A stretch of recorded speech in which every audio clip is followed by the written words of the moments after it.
আসসালামু আলাইকুম এভরিওয়ান। আজকে আমরা চলে এসেছি সমুদ্র পৃষ্ঠ থেকে প্রায় 1000 ফুটের আরও বেশি হবে আনুমানিক উচ্চতা। আমি বললাম যেটা হচ্ছে 1000 ফুটের উপরে আবারও 5 তলা বিল্ডিং, যেটা থেকে পুরো কক্সবাজারের সিটি যে ভিউ সেটা দেখা যায়, পাহাড় ভিউ দেখা যায়, আশেপাশে যে দ্বীপগুলো আছে সেগুলোও দেখা যায়, মহেশখালী, তারপর হচ্ছে সোনাদিয়া, আর কক্সবাজারের পুরো ভিউটি আমি দেখাচ্ছি আপনাদেরকে।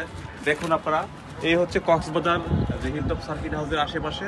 আমরা যে জায়গাটিতে দাঁড়িয়ে আছি সেটি হচ্ছে বাংলাদেশ আবহাওয়া অধিদপ্তরের রাডার স্টেশন, আর ঠিক তার পাশটাতে হচ্ছে সমুদ্র। মূলত এই রাডার স্টেশনের কাজটি হচ্ছে সমুদ্রের যেই দুর্যোগ অবস্থায় যেই জ্বর সতর্ককরণ কেন্দ্র হচ্ছে এটা।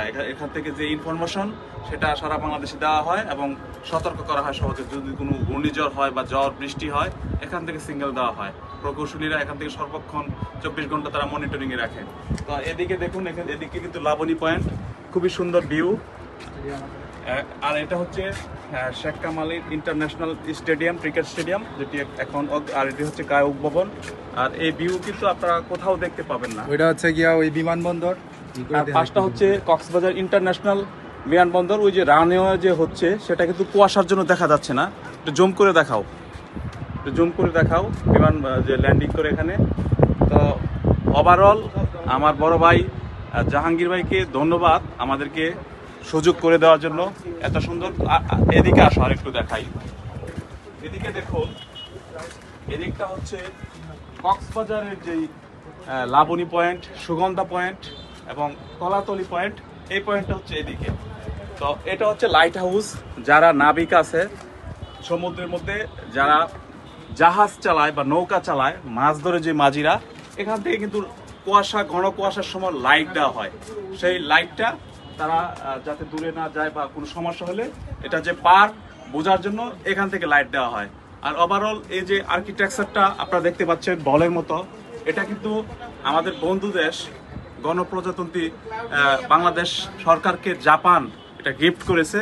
এটি 155 কোটি টাকার একটি প্রজেক্ট, যেটি অত্যন্ত ব্যয়বহুল এবং আমাদের একটি রাষ্ট্রীয় সম্পদ। তো আপনাদেরকে কেমন দেখাতে পেরেছি আমি জানি না। এটার ভিতরেও কিছু আর্কিটেকচার এন্ট্রি নেওয়া আছে, সেটা আমি দেখাবো আপনাদেরকে। চলুন দেখি ভিতরে। আর আমাদের রেঞ্জের মধ্যে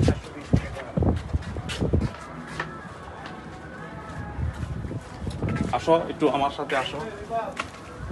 এই হচ্ছে যে অ্যান্টেনা, এই অ্যান্টেনা দিয়ে কিন্তু খবর সংগ্রহ করা হয়। এবং আপনারা যে দেখেন যে 1 নম্বর সতর্ক দেওয়া হয়েছে, 2 নম্বর সতর্ক দেওয়া হয়েছে, এই অ্যান্টেনার মাধ্যমে কিন্তু সারা বাংলাদেশে দেওয়া হয়।